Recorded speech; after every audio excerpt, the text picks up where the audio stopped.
Saludo para que me diga eso de que es un jueves mágico y todas estas cosas, que es que yo si eso no me lo dice, pues como que no es jueves, como que yo qué sé, como que es lunes otra vez y me entra a mí el bajón. Don José Manuel Contreras, a la sazón, amigo. Chema, ¿qué tal? Buenos días. Pues muy buenas de jueves, fíjese si es mágico. Sorpréndeme. No, le voy a sorprender. He estado a punto de no venir, fíjese usted si es mágico. ¿Por qué? Porque me he encontrado indispuesto y he echado hasta la papilla de la primera comunión. Madre mía, qué malito me he puesto. Entonces, ¿ve usted cómo es mágico? Sí, pero casi mejor haberte quedado con tu magia y no haberme saludado y estas cosas tan efusivamente como lo has hecho antes. No, ¿por qué? Porque me encuentro bien. Tú eres muy de compartir. Y es la magia de los libros. Porque fíjese, me he portado como si nadie me estuviera mirando. Ahora nos dice por qué. Y Chema, que como no da puntada sin hilo, ya con esas últimas 6 palabras nos ha introducido el libro que ha escrito nuestro invitado de hoy.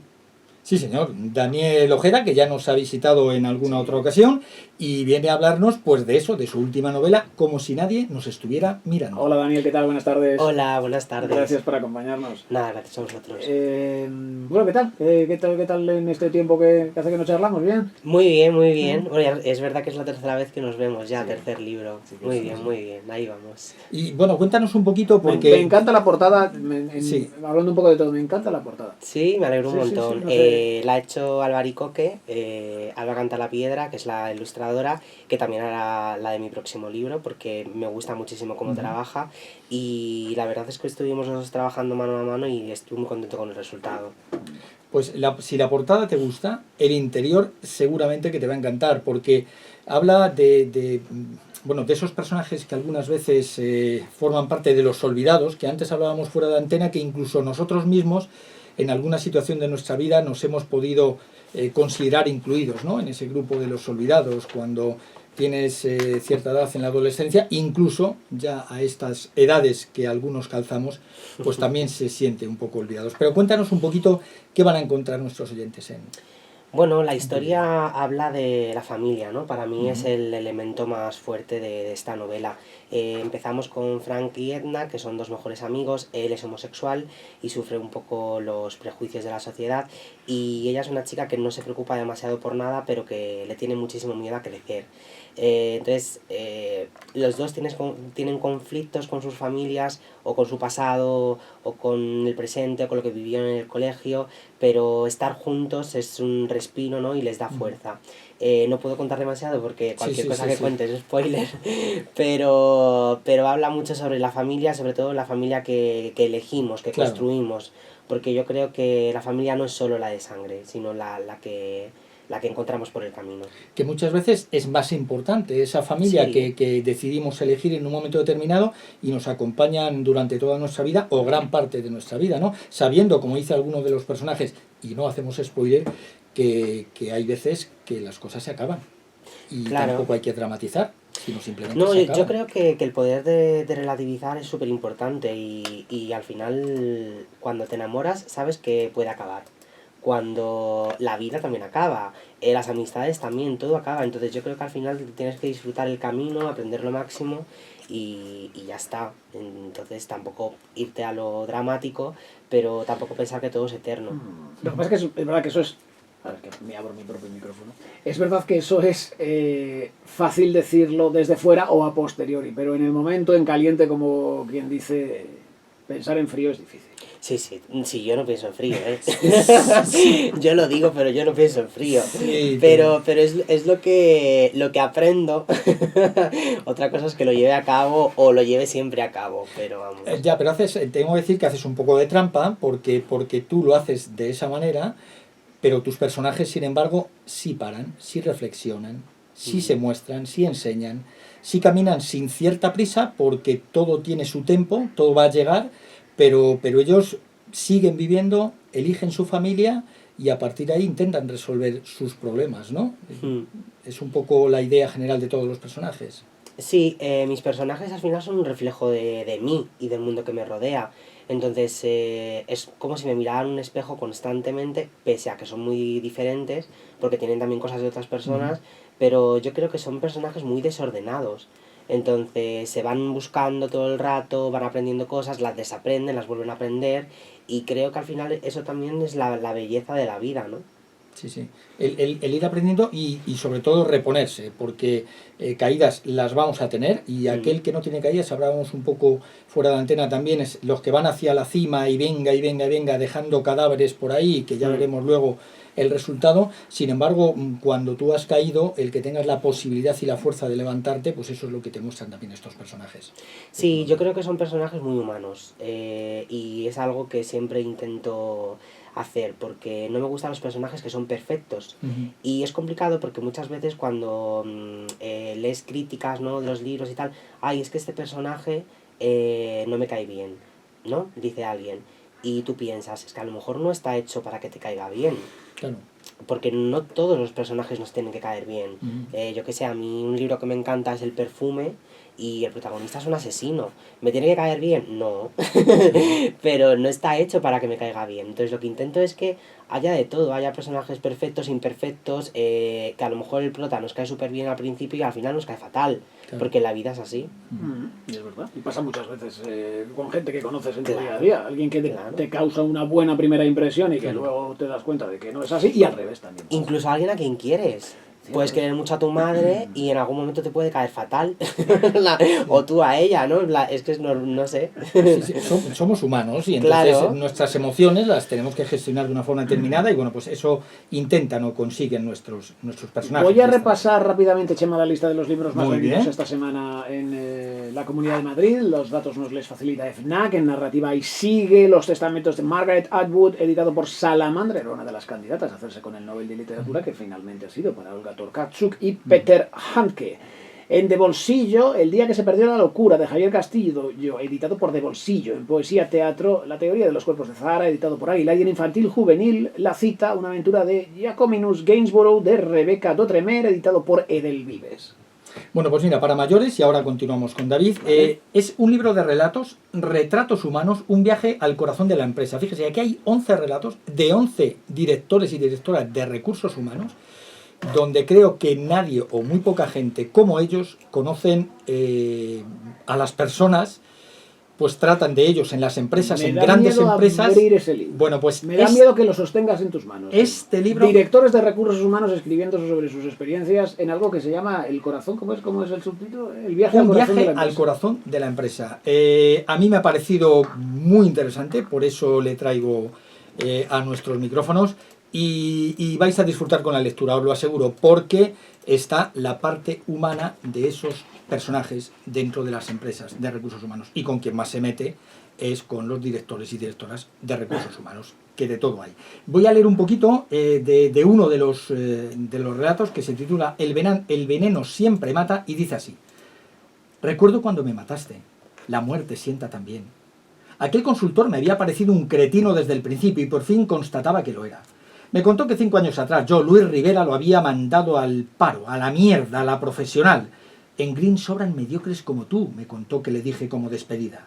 Ahora decía que tras su muerte supo entenderse, estudiar coaching y mentoring y renacer para ayudar a los demás. Me dijo que había abandonado el odio, que todo era amor, y que por eso le agradecía a su verdugo la ejecución y la oportunidad de crecer. ¿Se puede ser más cretino? Bueno, pues ahí lo dejo. Y si os digo cómo termina Luis Álvarez, mejor os lo leéis. Está editado por Colima Books. Como digo, son 11 directores y directoras de recursos humanos, y os lo vais a pasar muy divertido. Os lo garantizo. De verdad. Y vais a, seguro que vais a decir, este es fulanita en mi empresa, este es fulanito, este es tal. Porque lo clavan. La verdad es que lo clavan. Digo, mira, páginas web y retomamos. Páginas web para mayores: escritores.wordpress.com. Podéis luego ver en Serma de Isuri, en José M. Contreras, cómo se escribe escritoreswordpress.com, porque está ahí el enlace. Y para los peques, El Templo de las 1000 Puertas, que es una revista de literatura juvenil, donde bueno, pues le hacen una entrevista también a nuestro invitado, y vais a conocer muchísimo, tanto de su trabajo como de otros autores y autoras. Y continuamos con él. ¿A partir de qué edad recomiendas este libro? Yo creo que es un libro para todo el mundo. Recomendaría edad mínima, pues a lo mejor 14, 15. porque es verdad que mi primer libro era el más juvenil y ahora, aunque sigo en las mesas de juvenil en una librería, creo que mi voz va más hacia lo adulto, aunque mis personajes sean jóvenes. Pero es que yo cuando era adolescente me gustaba leer este tipo de libros, entonces creo que no es incompatible. Yo fíjate, yo muchas veces cuando hablamos de la literatura juvenil, es que hemos sido jóvenes, o sea, aunque parezca que no, hemos sido jóvenes los que estamos aquí. No hay otra opción de llegar a adultos. Efectivamente, no hay un salto que diga, concho, he saltado esto. No, lo hemos sido. Entonces, yo sí he recordado en esos personajes esas situaciones. El decir que yo he vivido algunas de ellos, pues sí, pero si quieres, de las que expresa las más dulces. No aquellas tan directas que hay hacia los personajes que les hacen convertirse en ese grupo de los olvidados. Yo también me he sentido olvidado, ¿no?, en algún momento determinado. Incluso comentábamos fuera de antena que muchas veces cuando hablas a lo mejor del colegio, ¿y tú de qué grupo eras en el colegio? Porque yo creo que se nos agrupaba o nos sentíamos parte de algún grupo si no éramos un individuo solo, ¿no? Que era, si quieres, era lo más triste, pero que existía, ¿no? Donde veías a ese chico, a esa chica en el patio, donde todo el mundo le daba la espalda. No voy a decir que se hacía bullying, que posiblemente era una forma de bullying dejarle ahí apartado, pero se hacía de esa manera. Pero pertenecíamos al grupo o a lo de los empollones, o a lo de los listos, a los que metían bulla, a los pegones, a los que no se paraban en clase, a los que hacían pellas, es decir, había ahí una cantidad de grupúsculos importantísimos, ¿no? Y te ves reflejado en esa literatura y te sientes un poco, como Edna habla en un momento determinado, y no es hacer spoiler, te sientes un poco como Peter Pan, es decir, como que no quieres crecer leyendo estos libros. Sí. Además, justo ahora que estabas hablando, estaba pensando en que todo en el libro pasa por algo, ¿no? Y todos los personajes forman parte del grupo de los olvidados y encima todos se dedican a una rama del arte. Exacto. Porque Nilo quiere ser bailarín, Edna quiere ser directora de cine, hay otro personaje que escribe, menos Frank, pero aún así también tiene una profesión muy curiosa porque tiene una tienda de antigüedades. Entonces es como que todo está ahí por algo y a veces casi lo hago casi sin querer. ¿Te parece que nos lea un poquito? Sí, pues, me encantaría. Si un poquito. Empiezo. Este libro es un secreto. Lo tecleo despacio en la oscuridad de mi habitación y mientras lo hago creo lograr saber quién soy más allá de lo que todo el mundo ve. Más allá de la soledad de una figura desgarbada y vestida de negro, arqueada frente a un papel en blanco. Sé que me gustan los colores oscuros, el sabor fuerte del café y las calas pequeñas del Mediterráneo, pero todos esos detalles son superficiales frente a aquello que hay dentro de mí, a los personajes que soy capaz de crear, siendo cada uno de ellos un sentimiento, un error o un anhelo que aún no he exteriorizado. Espero a que todos duerman para presentarme vulnerable, para contarlo. Rodeo una taza caliente con las manos para impregnarles el calor. Observo el lápiz deslizándose por el escritorio de madera. Amenaza con aterrizar en el suelo, pero antes de que lo haga, me desocupo y lo atrapo. Apunto con él el comienzo del folio y estoy seguro del principio, de lo que debe empezar por decir. Este libro es un secreto. Bueno, pues así empieza. Perdón, una pregunta. Sí. ¿Eso quién lo escribe? Quiero decir, ¿quién lo escribe en primera persona? ¿Quién es un No se sabe.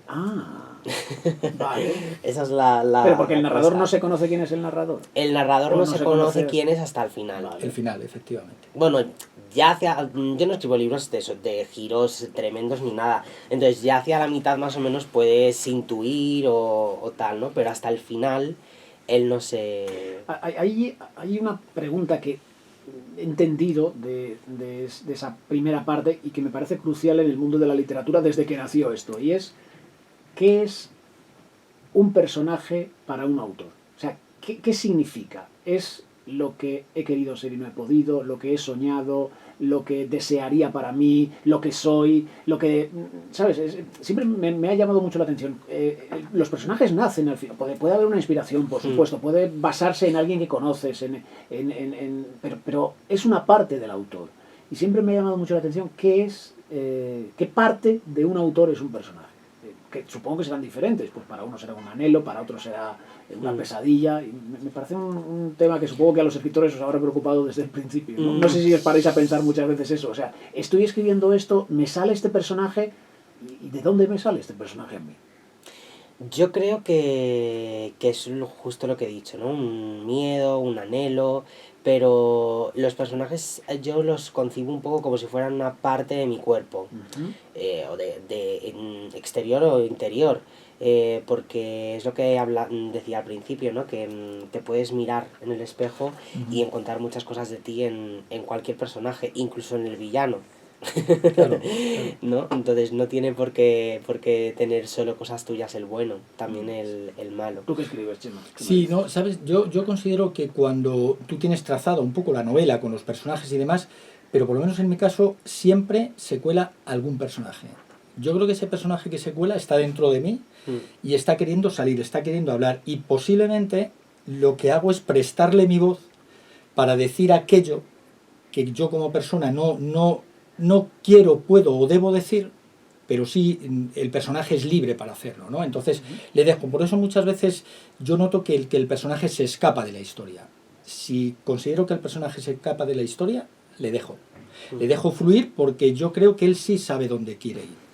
Yo, sin embargo, no sé dónde va porque no sé a cuento de qué ha venido, ¿no? Pero considero que si se ha presentado al resto de personajes o incluso a mí mismo, es porque tiene algo que decir, aunque sea parte de mí, ¿no? Y entonces le tengo que dejar fluir. sí. Nos ha dicho Daniel antes que la ilustradora, que no recuerdo el nombre de... Albaricoque, pero Es es... Albaricoque. En redes la van a encontrar por Albaricoque, aunque se llama Alba Canta la Piedra. La ilustradora iba a colaborar con él en el siguiente trabajo, ergo, ¿cuál es el siguiente trabajo? Pues mira, el siguiente trabajo, o sea, no quiero decir demasiado porque aún estoy con él, pero el siguiente trabajo sale con Planeta, con Destino. Es un libro que me está costando bastante que quede como yo quiero porque creo que aunque todos tienen de mí, es el más personal, el que más se acerca a mi realidad y ya estoy trabajando con Alba en la portada. Ya le he pasado parte del manuscrito para que lo lea. Nos gusta mucho a los dos la simbología, aunque no... Bueno, de hecho el árbol es un poco el árbol es el símbolo... árbol que aparece en la portada de... Sí, el árbol de como si nadie, estuviera nadie nos estuviera mirando, al final es un poco el símbolo de la familia. Entonces por eso lo pusimos, ¿no? Y también habrá alguna ilustración en el siguiente, habrá alguna ilustración de ella en el interior. Ah, en el interior. Sí, porque sigo sin hacer spoiler, ¿eh? Tranquilo. Una de las cosas que dice uno de los personajes, precisamente del árbol, dice, cuando te vas de la familia es cuando notas que tus raíces crecen. Cuando te alejas. Entonces es muy bonito, ¿no? Esa representación de que tú estás con tu familia, pero en un momento determinado tienes que partir porque creas una familia, tienes que partir porque sales a estudiar, a trabajar fuera, y esa distancia hace que esas raíces no se rompan, sino que crezcan, ¿no? Que lo que hacen es que permaneces siempre unido a la familia y se alargan esas raíces. Por eso que hablabas de la simbología, pues me parecía muy... Sí, además es curioso muy porque interesante. los árboles tienen muchas ramas, Ujú. ¿no? Entonces yo lo veo un poco como los diferentes caminos que al final tomas en la vida. Bueno, de hecho, el árbol genealógico es Sí, un árbol, por eso. precisamente por las ramas que están ahí y esas raíces que dejaron nuestros ancestros, ¿no? Entonces, pues yo, vamos, espero con ganas ya la próxima entrega, de conocer un poquito más. ¿Y qué estás recibiendo de tus lectores y de tus lectoras? En respecto 15 segundos, del Daniel, libro? Pues es bastante curioso porque... 15 segundos. Es bastante curioso porque es verdad que estoy notando que el público crece también conmigo y que me escriben muchos adultos también ya por este libro. Eso está bien. Don Eso Daniel, está bien. muchísimas gracias. A vosotros. Gracias, hasta Encantado luego. de estar Chema, aquí. ya hablamos el martes de la entrega de premios del certamen literario. Sí, señor. Pueden encontrar, recordamos, toda la información en nuestra web y los relatos también, por si la gente está interesada, que es que yo creo que es una cosa muy de disfrutar, que van a disfrutar con ellos. Y el jueves que viene hablamos. Nos vemos el jueves. Gracias, Un abrazo. llegamos a las noticias a las 14. ¡Hala! ¡Bum! Bien.